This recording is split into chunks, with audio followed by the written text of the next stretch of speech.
అక్కడ ఇందాక లైట్ భయభ్రాంతులు గురి చేస్తున్న పోలీస్ వ్యవస్థ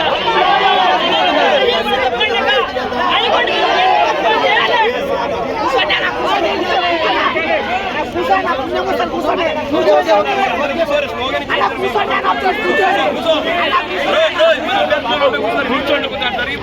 అందరూ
ఒకవేళ పోలీసులు పట్టుకుంటే మాత్రం వీళ్ళందరూ కూడా తావులు చూడాల్సి వస్తుంది. వినండి, పోలీసు సోదరులకు ఒకటే విజ్ఞప్తి, మమ్మల్ని ఎందుకు తీసుకొచ్చారు? మేము అక్కడ శాంతియుతంగా దీక్ష చేస్తుంటే, లేదా మేము మమ్మల్ని తీసుకుపోయి అక్కడనేది లేకపోతే ఇక్కడనే దీక్ష తీసుకొని మమ్మల్ని ఎవరు టచ్ చేసినా కూడా మీరు ఇబ్బంది పడాలి. మనకు సపోర్ట్ లైట్ ఆఫ్ చేసి ఇదేం రాజ్యం?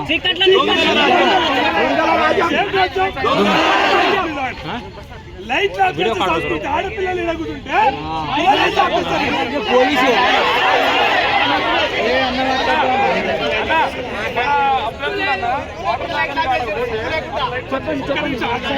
అన్నా ఇక్కడ కూడా పని చేసిరా? ఇప్పుడు పని చేసిరు ఇందాక వచ్చి కనీసం లైట్ కూడా వేసుకునేట్లేదు. ఒక్కడ మాట్లాడితే ఇందామే చేసేపు ఇంతసేపు మనమే ఇన్నాం కదా, మేము కూడా కిందనే కూర్చున్నాం. జరసేపు ఊరుకున్నాం, మన మాట బయట పోవాలంటే ఎవరు మాట్లాడాలి కదా. జరసేపు మనం అయిపోయింది.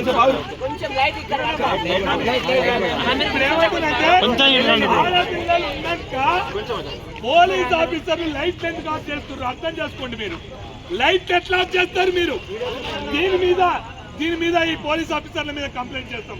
రెండో విషయం ఏంటంటే, మనకు సపోర్టెడ్ గా బీజేవైఎం నేతలు వచ్చారు, ఇక్కడనే దీక్ష చేద్దాం.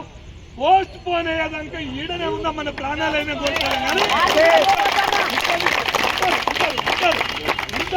వాళ్ళు మనకు మద్దతుగా వచ్చారు కాబట్టి, వాళ్ళు కూడా ప్రసంగిస్తారు కాబట్టి, మనకు మద్దతుగా వచ్చినటువంటి బీజేవైఎం నేతలందరికీ కూడా పేరు పైన చప్పదత్తని గెలతోటం వాళ్ళు కూడా మనతో పాటే ఉంటారు, మన కోసం ఉంటారు, మన కోసమే కొట్లాడుతారు ఆ రోజు నుంచి ఈ రోజు దాకా. కాబట్టి ఈ దీక్షను విరమించే పరిస్థితి లేదు. దీన్ని ఉద్దేశించి బీజేవైఎం నేతలు ఒక్కొక్కరిగా మాట్లాడాల్సిందిగా కోరుకుందాం. అన్న ఒక్క మాట, బండి సంజయ్ అన్న కేంద్ర హోంశాఖ మంత్రి పోలీసులకు ఒక హెచ్చరిక చేయమనండి. మా మీద ఎలాంటి చేయొద్దనండి. లేడీస్ ఉన్నప్పుడు ఒక లేట్ బంద్ చేసిన అవసరం లైట్లు ఇప్పుడే వేసిర్రు, మీరు వస్తారా? నేను వేసిన పోయి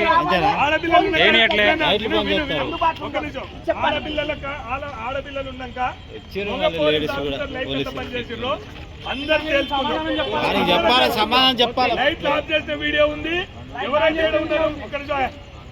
లైట్ ఆఫ్ చేసే ఉంది. ఏ రైట్ ప్రకారం ఇక్కడ కూర్చున్న వాళ్ళని ఎందుకు తీసుకొచ్చారో, లైట్ ఏం చేయాలని ఆఫ్ చేసారో కూడా దీని మీద మనం క్లియర్ గా చెప్తాం. మనం ఈ విషయాల్లో హైకోర్టుకైనా పోదాం, భయపడేది లేదు. బీజేవైఎం నేతలు మాట్లాడతారు, దయచేసి కోఆపరేట్ చేయండి.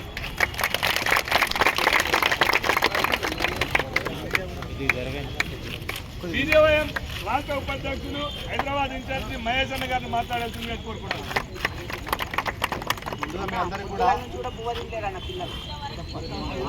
పొద్దున్న ఇప్పుడు తిండి లేదు, వాటర్ లేదు, పొద్దున్న నుంచి ఏం తినలేదు మేడం. పొద్దున్న నుంచి వాటర్ లేదు, తిండి లేదు. సాక్షులు మన పోలీసు సార్ వాళ్ళే ఉన్నారు. వాళ్ళు అన్నం పెడతాను, మేము తిన్నాను.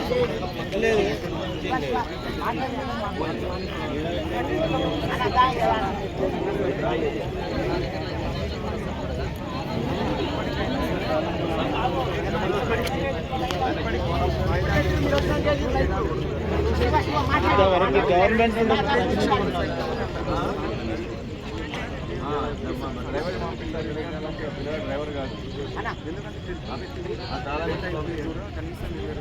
వాళ్ళకి అర్థమైంది